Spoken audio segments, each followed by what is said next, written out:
I've got my family and my kids asking me like, Dad, what do you want for Christmas? I got nothing. I don't know.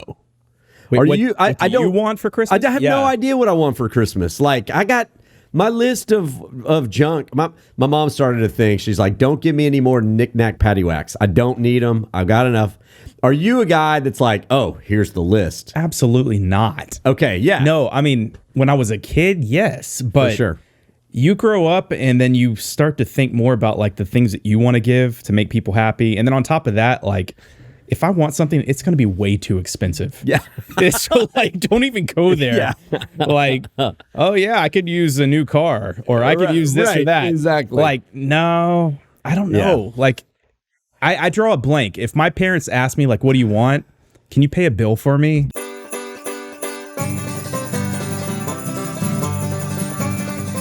Ho, ho, howdy, y'all, and Merry Christmas. I guess we're in December. I can say that because it's coming down the pipe and we cannot stop it. The force of Christmas. Mariah Carey has de-thawed, as they say. She's come out of hibernation, and it is time for her to wreck all of our lives, at least for about a month. You're listening to the Daytripper podcast. I'm Chet Garner. Joining me, as always, is Daniel Mecey. Whoa. Over here, the man who loves Christmas more than anybody, I think. I mean, I love it. It's amazing. It's amazing. Your house was probably decorated right after Halloween. Probably even before Halloween, huh? Well... Actually, no I will say this is the first year we haven't done a ton just because we moved out of the RV and we had to get rid of all stuff. You're rebuilding from scratch. We're starting from the bottom up. Oh, that's too funny. All right, so we're going to talk a lot of stuff. December, Texas has been crazy as always. But just off the top, I want to remind y'all, please like, subscribe, comment, do all the things that help our podcast grow. You guys are finding it on YouTube, also wherever you're listening to podcasts, Apple Podcasts, Google Podcasts, Spotify, Stitcher, all the other billions. So just make sure you leave us a good review and tell us, leave some questions there. We read all that stuff. All right. So, but right also off the top, I want to say, did you know, Daniel, that in 1947, the Texas Candy and Nut Company of McKinney produced over 30 million lollipops?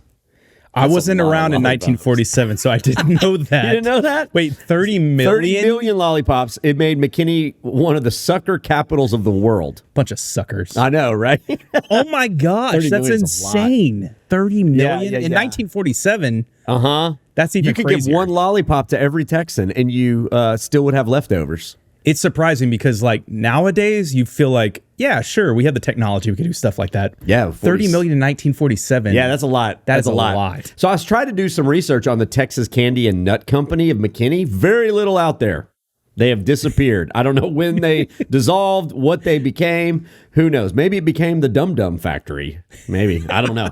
All right. So that's cool. The only way I'm going to learn more is to head to the Collin County History Museum in McKinney with their exhibit called Created in Collin County. So we've been talking about it for a few different podcasts. This highlights all the amazing entertainers, athletes, products, businesses that have come from Collin County. So the museum is free. It's right off the square. It's in the old Federal Post Office building. It's amazing. So you go see it. It was in our McKinney episode. And learn about suckers when you do and report back to us because we don't know anything. Let us know. I was looking, it reminded me as I was doing some research, there is a delicious sweets company on the McKinney Square called Goodies. One of those you go in and like their chocolate dipping pretzels and, rolling truffles and all that stuff. And you get it warm, like kind of warm. Can't really eat chocolate warm. You know what? You can. Funny. No, chocolate's it's just a little messy. Yeah. No, you got hot cocoa, and then I think chocolate is one of the few things that becomes worse warm. What? Yeah, what? Because it's melted. About? Hot chocolate, man. Yeah, but that's hot cocoa. That's a drink. No. We're gonna put that in the beverage category. We learned in Heiko there's a difference between hot cocoa and hot chocolate. Oh gosh, you're right. And there's like that sipping chocolate. Hot chocolate was delicious. Because it's basically warmed up Hershey's syrup that you're just sipping with. No, it's warmed up hot cacao beans. Oh, that's cacao. true. I don't know. Cacao beans. Cacao. Yeah. Oh my gosh. Chocolate is my jam, Dude. I can't do the sour sweets. Like that kind of stuff isn't as much what I like, but the chocolate, it's game over. If given a choice between a chocolatey sweet and like a sugary or sour sweet, it's chocolate. Every time. 100 times out of 100. Yeah. We agree on this? Yeah, we do. We're right there together. Yeah. My kids would disagree. You know, sour straws, mine too. all of that stuff. I think that's a new generation thing. They like the weird stuff. And Takis and all that. Oh, it gives me shivers. I like spicy stuff to not be sweet. Well, every once in a while, maybe a little spicy sweet. But for the most part, it's just kind of like, no, keep them separated. Get my sweet stuff over here, my spicy stuff over here. Yes. And hey, so Candy is going to be filling a lot of stockings. Also, like when do you just throw out the health, the dieting, and say, I'll just fix it in the new year? Apparently, when does that start? Thanksgiving. That's about it for me. Because as we're talking about sweets, it reminds me, like, we are in the anti-diet season right now. I think if people look at me closely from like podcast to podcast, they're going to see me go like, woo. And then hopefully after the new year, I'll be like, but we'll see. Like, it's hard. Thanksgiving, it's just like I've got too many family things that I do.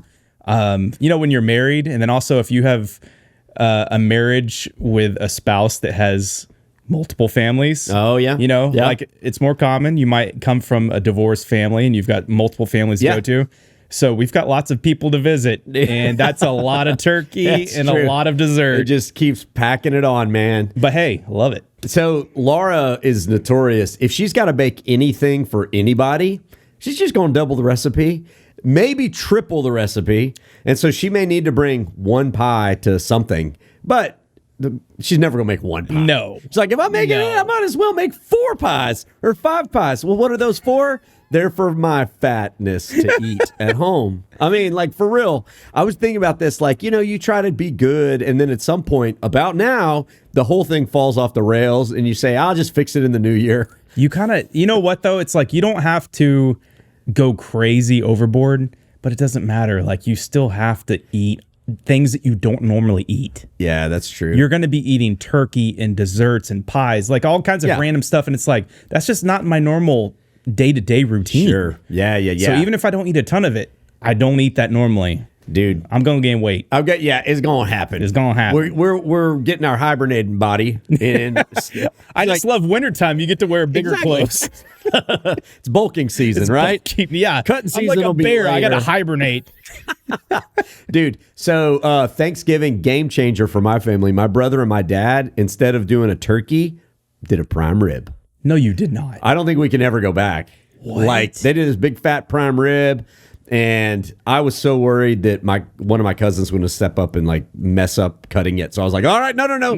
I'm cutting the prime rib. This. I'm helping everybody because it was beautiful, man. It was delicious. Oh my gosh. And I'm like, this is, I mean, then like no one ate the turkey. There was a plate of y'all still had turkey. Yeah, but it was like, I mean, the turkey looks real pretty as a turkey.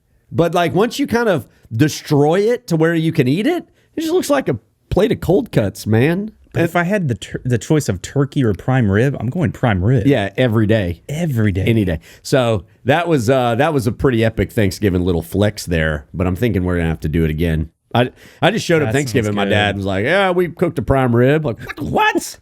Next year, deep fried prime rib. Dude.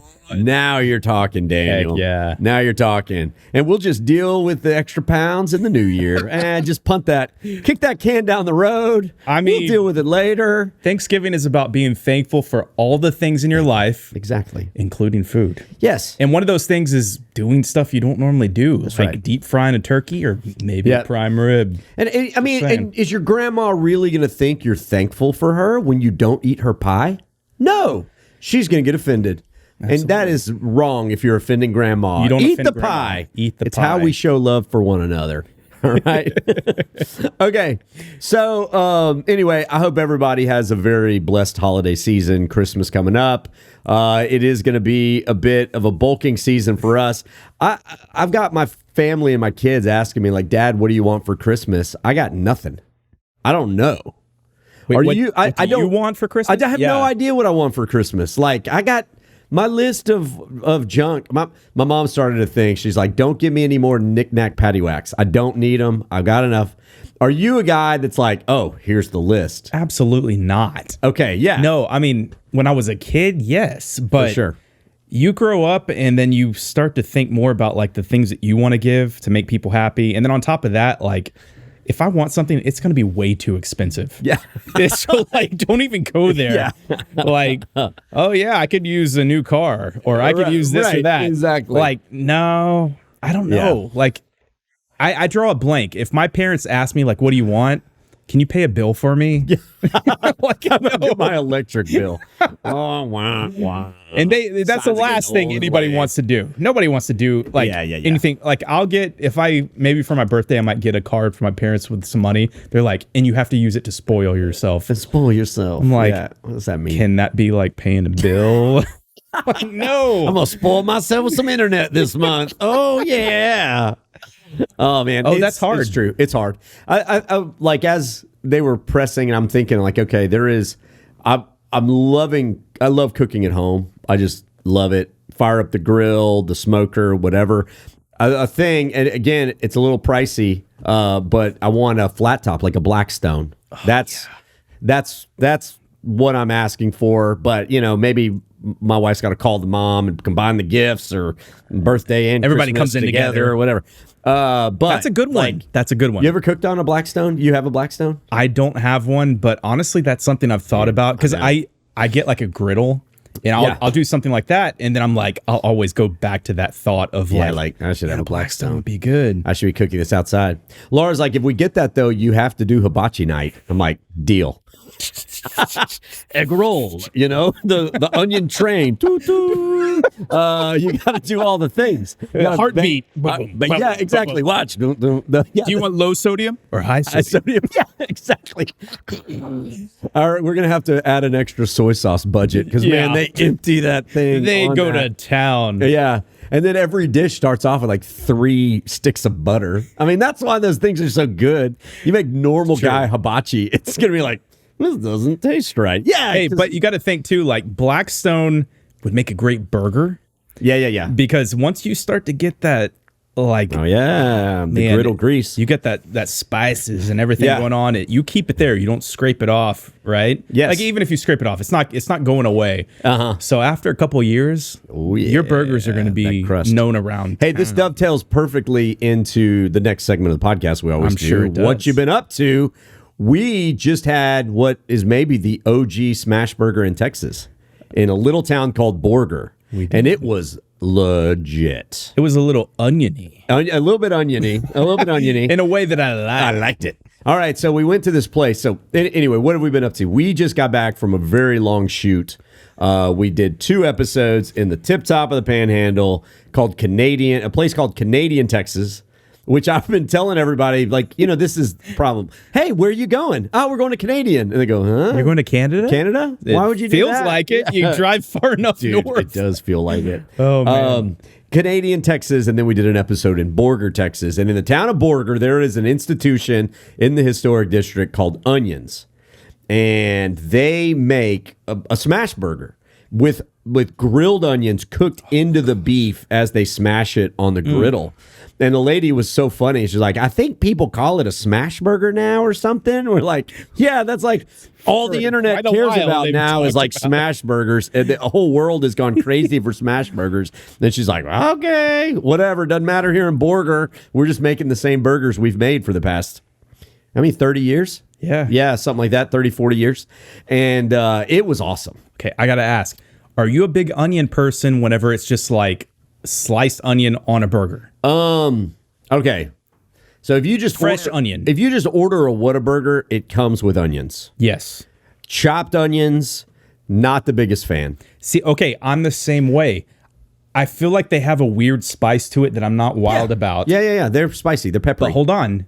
Take those onions and grill them. They caramelize. They caramelize. Yeah. That's sugar, baby. I love it. Yeah. So those were great. If my Whataburger order, grilled onions, grilled jalapenos. Yes. That's it. I also grilled the buns on both sides. But I feel like, oh yeah. Oh, wait. At Whataburger? You ask for grilled. You Grilled can ask, buns? Yeah, you say, and can you grill the buns on both sides? You're kidding me. Oh, How do I not know this? did I just blow your mind? Yeah, wait. What's it? Do they butter it on both sides then? Oh, okay. So that's it. Does it just get a They little put extra it on the crispy? flat top, and they just no, it doesn't get just enough. It's like if Okay. you put it on the grill at home. Yeah. With extra butter. Butter makes everything better. So good. I did not know you could do that, Daniel. can. I'm going to run there right now. They and have order like some. a million ways you can make your burger. Yeah. Just the way you like it. So I'm coming around. If it's purple onion on a burger, I've come around to like it. The white onion on a burger that's raw and crispy, nah. I let the pickles do the crispy part. For Yes. me. That's Yes. what I love. That's a non-negotiable with a burger for me is pickles.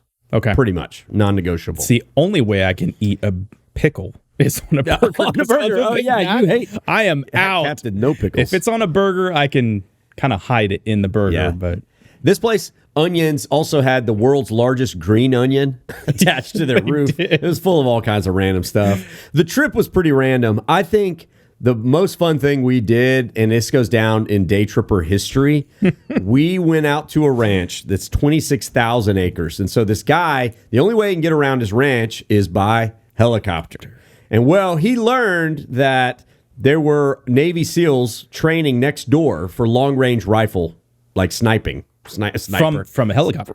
Well, he started training them on how to shoot. So he has a business where he trains Navy SEALs on target practice out of a moving helicopter. And if you don't know this about me, I'm not a Navy SEAL. I know you probably thought I was. But he lets civilians do it on the weekends or when he has gaps in his training. Oh my gosh, Daniel, it was one of the coolest things we've ever done. Because you're hanging out the side of a helicopter with a gun. You feel like you're in Rambo or something like that. It blew my mind. Dude, yeah. Like seriously, I thought we were going to be going like yeah. Like just like right next flying to us over as and you you fly gotta by. give it- yeah. He went sideways going forward, and we were drifting towards targets. Yes. And Yes. you were like aiming directly forward, and it was almost like he could move you like you were his gun. Yeah. So like if you didn't hit it, he was like, "Don't worry, I'll make you hit it." He was. He's like, oh, It this was guy's amazing. a terrible shot. And so he would just put the helicopter in position. We both agreed afterwards. We were like, "This is probably the best or like coolest outdoor adventure thing we've ever done." Yes, by far. So and I was amazing. the only one shooting, but you were right behind me with your camera hanging was shooting out. with the camera. You're hanging out just as much as I was. I think I had to just hang out more than you. gosh. And Yeah, you'd Luke shoot me was back. our second cam, and he did the same thing. And he was like, "Dude, that was amazing." Oh, I was like, yeah. "I know, it was so cool."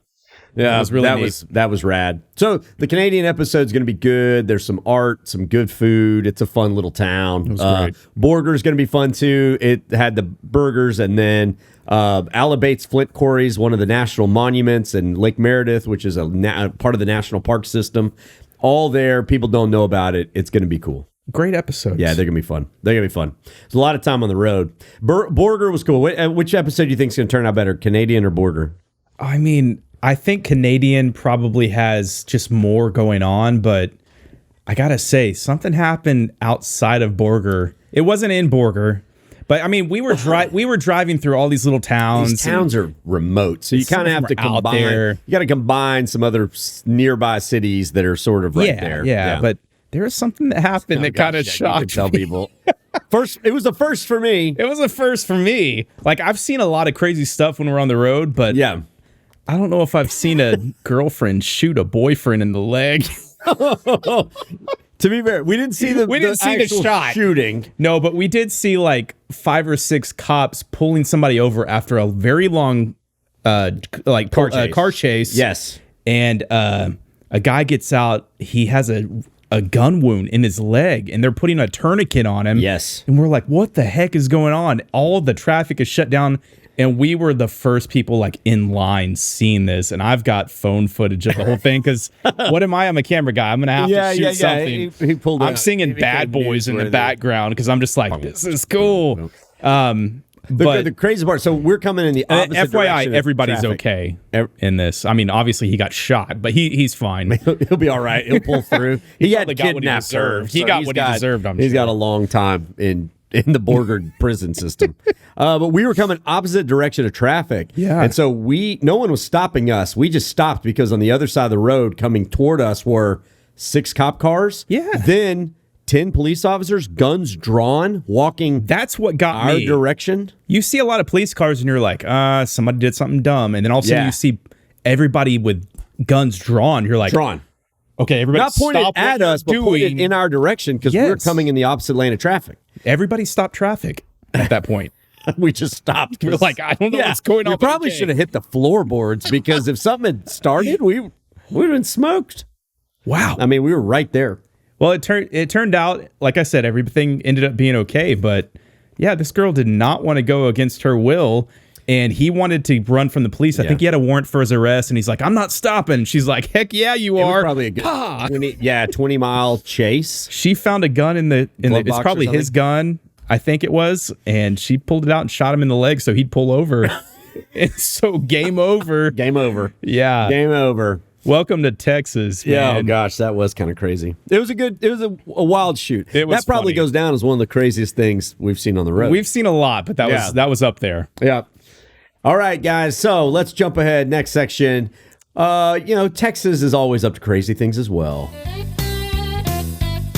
While you've been listening to this podcast, lots of stuff's been going on in the Lone Star State. This is Meanwhile in Texas.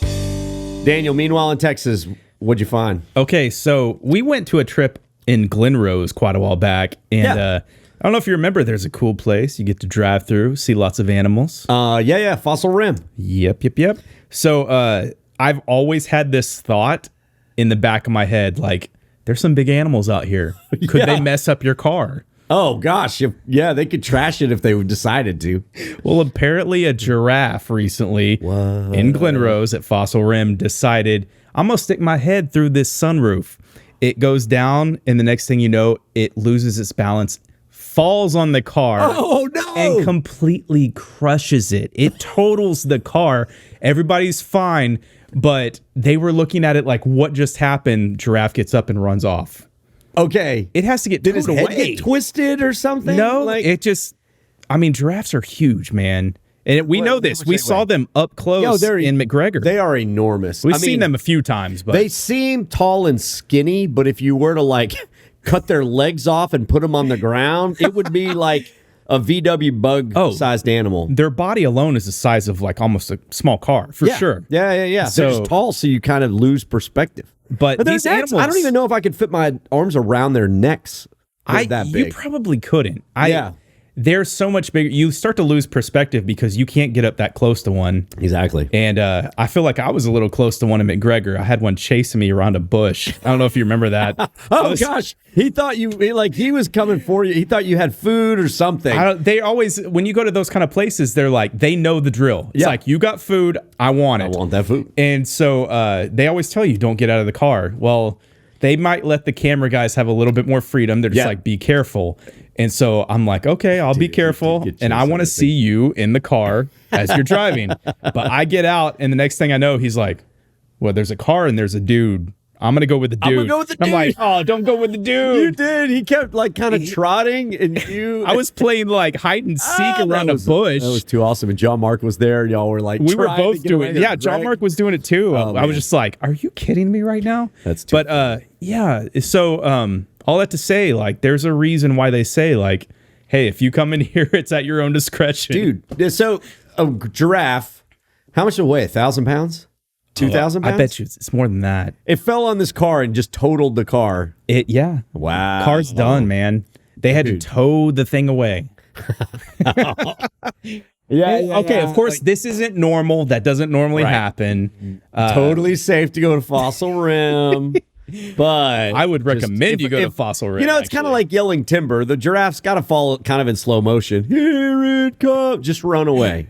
Don't get squished by the giraffe. Just keep running. Hey, how about this? Don't use your sunroof to feed a giraffe. How about that? There you go. New life rule. New life rule.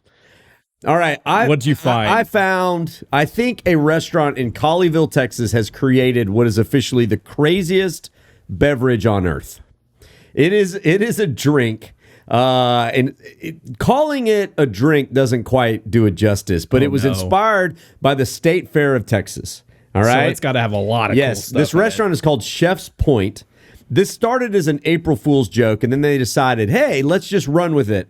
It is all the great food of the State Fair in a drink form. So it's a Bloody Mary, but it comes topped with a full turkey leg, a corn dog, a funnel cake, grilled corn, a caramel apple, celery, and bacon. All in this drink that's like 2 foot tall. I can't. And here's the thing. It takes them so long to prepare it, you actually get a beer to drink while you're waiting. So it comes with the first beverage, then this thing. I mean, it sounds delicious, though. Do you like Bloody Marys? No, I don't. I don't either, but I might like that one. But I'll eat the turkey leg off the top. I'll take the Bloody Mary special minus the Bloody Mary. Minus the Bloody Mary. Yeah, exactly. I mean, funnel cake, bacon, corn dog. I mean, I'm all in on that. So I think, looking at it, it would be the world's perfect pre-dinner cocktail, right? Heck, what would something like that cost? It's like just under $40. Whoa! Which when you consider, actually, that's if you bought all that food at the State Fair, you're looking at $200. I was going to say, Easy. at the State Fair, 100%. Yeah. So Chef's Point, I think it was just run as a special that was sometime this fall. Hopefully they'll bring it back every State Fair. Mark your calendars. All right. I like it. All right. We're jumping ahead into the Texas Music Minute. All right, guys. So this is where we bring y'all an artist that maybe you know of or maybe you don't and get you excited about someone who's Texas born and raised or lives here now that is some music we think you should be listening to. All right. So you ever heard of a guy named Neil Emerson? No, I haven't. Vincent Neil Emerson. So he's performing this year at the Two Step Inn, which is the country music festival that's coming to Georgetown in April. I was first introduced to Vincent when Charlie Crockett and him played at this little tiny venue here in town called the Union on 8th. There were like a few hundred people there, maybe. Now, of course, either one of these guys are way past that now. But at that moment in time, clearly, we were there. Okay. And we all hung out in the parking lot afterwards. That's how that's how chill it was. But Vince Neil Emerson, he is writing songs that evoke that sort of Texas troubadour tradition in the vein of Guy Clark, Townes Van Zandt, Chris Christopherson, those guys. Okay. Who just tell stories in the form of song. It's amazing. So he was born in Myrtle Springs in East Texas, raised in Fort Worth, pretty tough upbringing. His father actually took his own life. He had a little brother who died in a house fire. He had to drop out of high school. There's some homelessness in there, some alcoholism, but he has gone through all of that, and it has seasoned this guy tremendously. Like That's he's a living, breathing, like he's tough, and his songs are sort of they're fun. They have a little bit of a there's some troubled times in there as well, but they're great. They're really good. This is one of the things. This is a little story about Vincent Neil. We were hanging out outside Union on 8th. I didn't know him, but I'm a huge Charlie Crockett fan.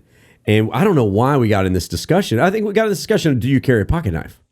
And I didn't have my pocket knife on me. I usually do, but I didn't. And then we got in this debate on how many knives Vince Neil had on his body. And I'm like, two more max. Than one? You can't have, most, like, a Texas I normally guy, have one pocket knife. So we got in this debate. Did we think it was more than 6 or less? And no lie, Daniel, he had, I think it was 6 pocket knives on him at the moment. He pulls one out of his pocket. He pulled one out of his boot. He pulled one out of his shirt. And then it's like, they just kept coming. It looked like. But why? In case you got to cut something or 6 things. How many? I don't know. I mean, it's hard for me to even contemplate having a backup. Yeah. Like if you've got one, it's probably sharp. It's good. Probably enough. But not 6. not for Vincent. Not for Vincent. I don't know. 5 or 6. This might make him a little more cool. Yes. It kind of definitely made him cool. I was like, this guy, I don't know anyone else who lives this lifestyle. He is, for some reason, he needs that many knives. Yeah. It's like, the guy in the Western movie, you thought you took his real knife. No, he had a backup knife. And then, another backup to the backup knife when he was getting in his knife. That's not a knife. This is a knife. Yeah, exactly. So he's got some new music. He is performing a two-step in. I'm definitely going to go hear him. But this is his song, new music. This one is called Time of the Rambler. Rambler, us, rambling the roads. I love Rambler. Thought it was appropriate. A bunch of ramblers.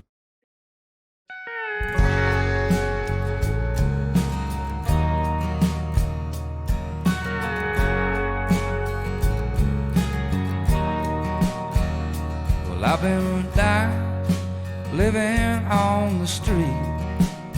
Been playing for change to a crowd of moving feet.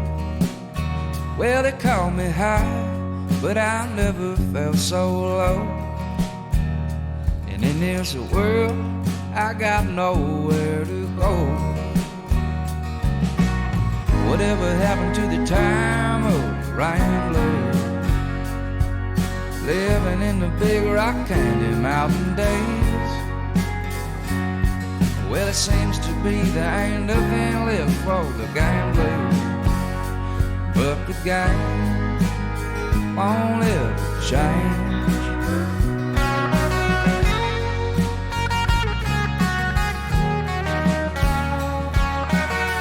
All right, there you go. It's good. I love it. It's good tunes. You know, when you put coal in under pressure, it becomes a diamond. Ooh. I feel like when you put a person under pressure in their life, yeah. they can do something very amazing, something creative. It's same kind of thing. Like, so he went through a whole lot, and I'm sure that shaped the person that he is. And, without a doubt. And that's, look at the kind of creative music he's coming out with. That's so great. That's great. It's really cool. good. It's a story of the, rising from ashes, that kind of thing. Yeah. The Phoenix story, redemption of Christ. Like, you take some hardships that you think in your life is supposed to gonna break you, but when it doesn't, you come through. It actually, like, you realize there was purpose. Yeah, purpose absolutely. to the struggle. That's awesome. So anyway, Vincent Neil Emerson. Mark him down. Go listen to him. He's great. Okay, here's one of the favorite parts of the podcast. Questions from the back seat. Are we there yet? Hey, can you pass me the snacks? When are we gonna stop? I gotta go. Okay, this comes from Audrey Ware. I had to look this up, but I found the question fascinating because we were recently in Borger, Texas. I had gone off the mountain bike on my own, and my legs got shredded because I was wearing shorts on these trails at Lake Meredith, and there were freaking tumbleweeds everywhere. Like, I'm talking tumbleweeds the size of beach balls. They were blocking the trail. If they weren't blocking the trail, they were like covering up the sides where I was going by. My legs got shredded up. And I grew if I didn't already hate them, I hate them to my soul now. And Audrey says, where did tumbleweeds originate and infest our state? So I was like, I thought they were native. Is it not native? It's not native, Daniel. This is an invasive species that has come in to the great state of Texas and is taking over. Now, there are some people from the fancy cities who buy these things in Round Top and pay top dollar just to have a dumb That's so weird. piece of dry bush in their house. I'll pick some weeds from my backyard. Yeah, right. You could go, hey, man, people in Round Top buy all kind of crazy stuff. But, okay, here's what I had to learn. So, tumbleweed is a general term. It's a general, I don't know, I've never really even thought about tumbleweeds before, but it's a general term for a plant that grows, then breaks at the stem and rolls around in order to disseminate its seeds. Right? Yeah. It's their way of spreading the seeds everywhere. So they break off at the ground level and then start rolling, which is why they tumble. So you got a dead bush that broke and now the wind is blowing it down the road. Yes. Right? So most of my research comes from Wikipedia. No. I did a few. Fine. But Wikipedia is good. It's good. But, I did read some other websites too. But Wikipedia lists 10 of them, and that's not exhaustive. There's more than I didn't know there was 10. multiple. The one that is taken over Texas is called Calitragus. It is from Eurasia. So, No. Russia. No. One of its nicknames is called the Russian thistle. These things are invasive. They cause wildfires. They disturb the soil. They suck down water. And they only arrived in the U.S. in the 1800s in a shipment of flax seeds. So we got in some flax seeds. Didn't know there was actually a lot of junk in the flaxseed, including Cali Tragus, and then from there, I think it was in South Dakota somewhere, they spread all across Texas. Are you saying there's tumbleweed in Russia? Russia, Daniel. This invasive species, the Russians are coming. They've already come. They're Get living. rid of the tumbleweed. They're living amongst us, and we don't even know it. We What don't the even know heck, it. man? I know. So tumbleweeds. I mean, there is something kind of iconic to driving down a highway in Marfa and watching tumbleweeds blow I feel across like the line. it's a Texan thing. Not, dude. Not invasive species. Got to get it out of here. It's not even ours. I know. It's like them zebra mussels. Got to get it out of here. Got to get it out. Okay.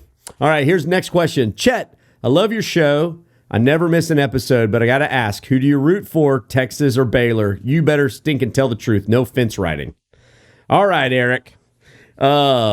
I love both of my schools, but when they play each other, Texas has the trump card. They do. But I will cheer for Baylor, anything and everything. And, honestly, this has been the truth.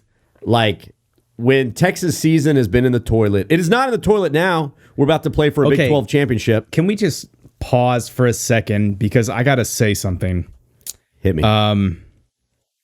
We have not brought up everything going on with UT right now. We haven't. You're right. It's been freaking amazing. Dude.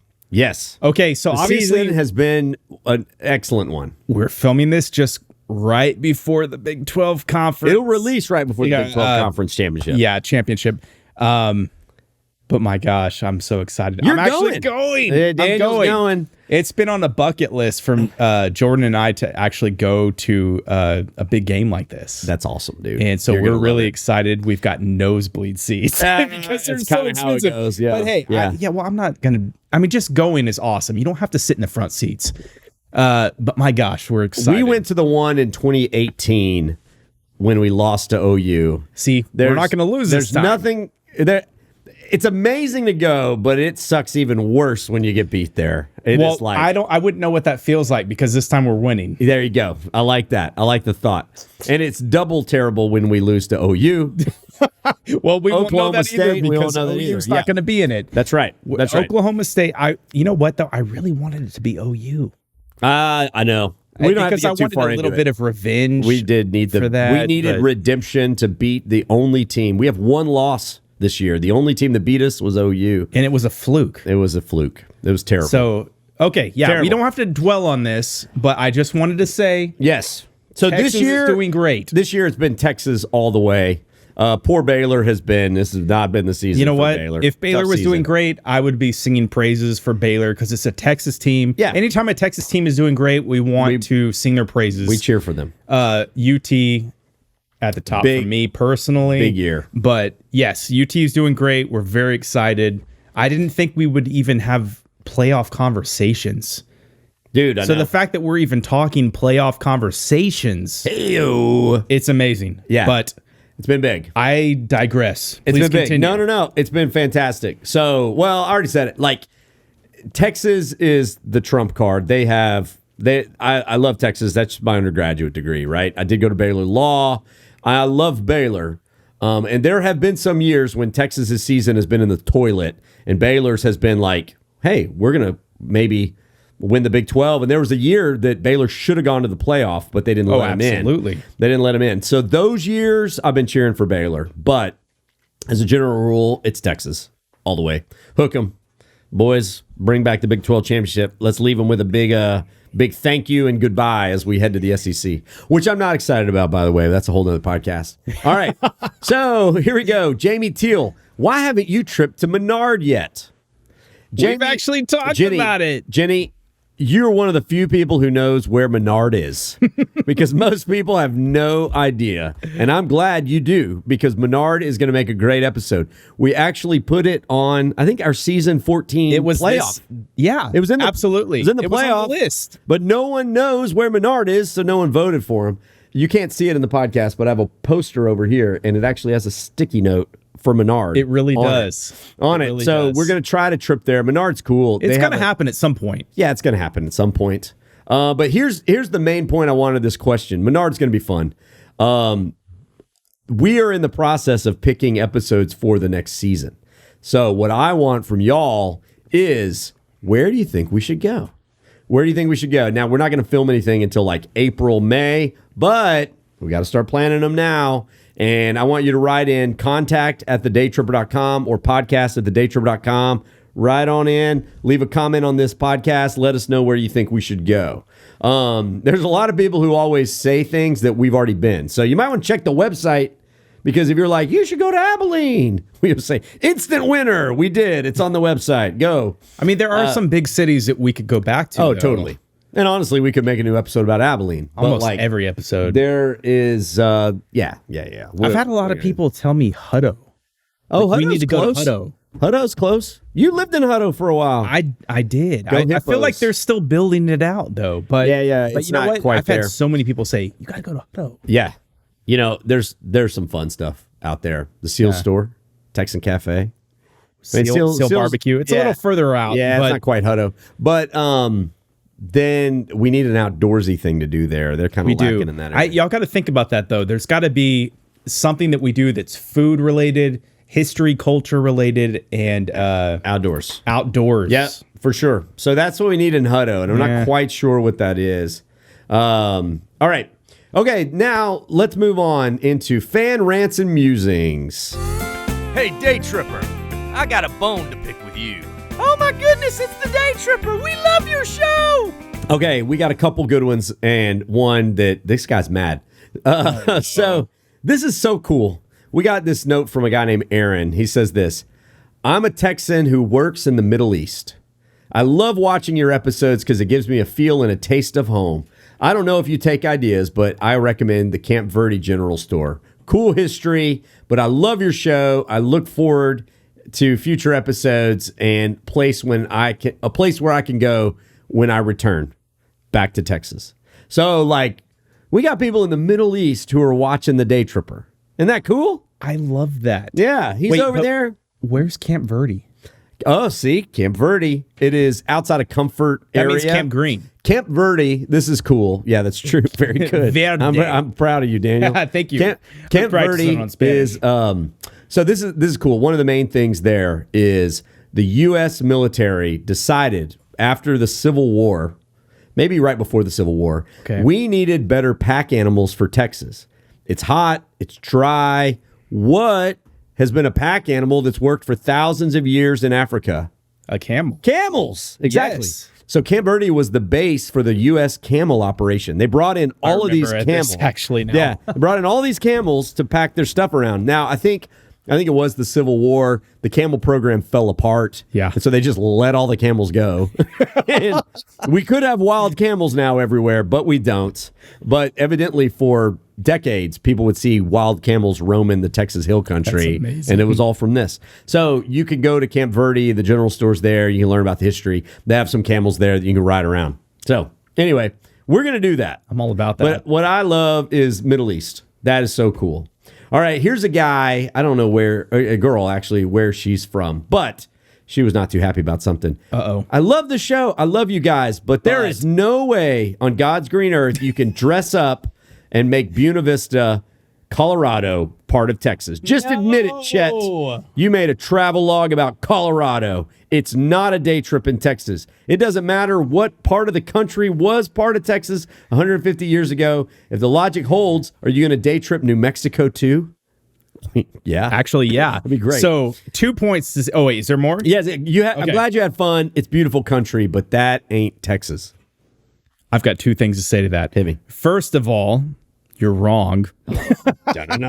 No. Okay, Yeah. so we could have multiple episodes in every city in Texas. We don't have a problem with that.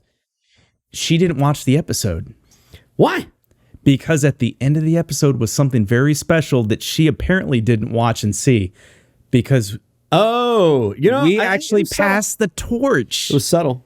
It was subtle, Yeah. but we passed the torch. If you watch the episode, we have a guy named Tom Brainerd, great guy, and Really like at him. the end we sort of say, Tom, Colorado's in your hands. Yes. Go forth and prosper, young man.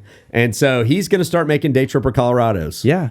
Pretty And cool. here's the thing. We have not offered that to a ton of people. Actually, anybody else. 0 people. Yeah. We've had a lot of people even come to us and say, hey, we'd love that. We're like, cool. Cool. Yeah. No. No. So, and it's not something that we're even interested in or have the time to do ourselves. Yes. We are Texas. Chet is Texas. But Tom was so Colorado. And Colorado used to be Texas, man. Yeah. It's an episode I've wanted to do for more than a decade just to change things up. It really is awesome. And it was fun. And all the was timing fun. lined up because now, yes, we saw Tom. He was there. Introduced y'all to Tom. Tom's great, and he'll start doing Colorado episodes now. I'm excited to see where it goes. If we, we may do a New Mexico episode. We could do a Kansas episode. We could do a Wyoming episode. It was all part of Texas at some point. This much Wyoming. Yeah, I know, right? A little tiny. Well, about that much Kansas. That's too. all we need. A lot of corn in the Kansas episode. Yes. Wheat. Okay, here is a comment. This was on the Richmond episode on YouTube, and I'm going to bring it up so that I can bring up a point. He said, "Please bring your crew back. I like your entire crew's personalities." And his name is Hanglin. Hanglin 6753. Hey, good news. The crew has not gone anywhere. You're watching old episodes. We're just releasing them on YouTube so that we can get them out to the public because they were dying in the archives. So that's how we used to do the show. Now we do the show with the crew. Chet, what can I say? The people love me. Hey, Daniel. Your fans, your adoring fans have spoken. Oh, they boy. demand more Daniel. No, they do not. They do. Hey, no, they do look at this. not. He says, "I love your crew." They're doing it. They're doing it. It's fun to see the crew because you get to see that it's Chet having a good time with his crew. Yeah. And I love that too because we all get to have a good time. It's no joke, y'all. Every shoot we go on, we have a ton of fun. We have so much fun. It's a blast. A lot of work, but it is a blast. Oh, it's a lot of work. But it's fun. And yeah, the crew, it was an idea I had, I don't know, how long are we doing that? 4 seasons maybe? At least. Well, No? It kind of started when I was like, Chet, we don't have room for the bloopers anymore, but we got to do something. Yeah. We both kind of talked about it. We started putting bloopers in the show, and it was just it was a good opportunity to sort of film some of the in-between. Oh, you know what? Which people love. When we did the Dart episode, Belton. Yes. Right? Yes, That was the first time that we got to use GoPros in the car and show the crew actually trying to figure things out on the fly. And after that episode, we were like, oh, this could work. But it took us a couple seasons to put it in place. It really did. But I think that was the first time, though. It probably was. I was like, this is fun. This is fun. Yeah. So, Hanglin 6753, you're watching old stuff. Watch the new stuff. You'll see the crew. All right. Okay. So that wraps up our December podcast. Thank you guys so much for listening. Remember, like, subscribe, comment, do all the things. It really does help. Thank you to Alex Fort, our producer over here, mixing it up on the keys, aka keyboards, whatever the thing. He's got a bunch of buttons, folks. And I'm doing glad I'm doing this, not that. But anyway, thank you, Alex. And he also cuts all the reels that get made of this, which are fantastic. What does this dude not do? He does it all. He does it all. He just schooled us on tea. We didn't know about tea. I didn't know he was a tea connoisseur. He's a tea-nosaur. Tenosaur. That sounds like a dinosaur. That's not a thing. Not a thing. Okay. All right, guys. Thank you to Collin County History Museum. Yes. Make a trip to Collin County. Let us know about lollipops, okay? And all the other stuff you learn up there. And most of all, have a very Merry Christmas. I pray that you are blessed in the season we celebrate the birth of Christ. And we hope you get to spend time with your family, special time with everybody around you. Merry Christmas and hook 'em, baby. Bye, con Dios, amigos.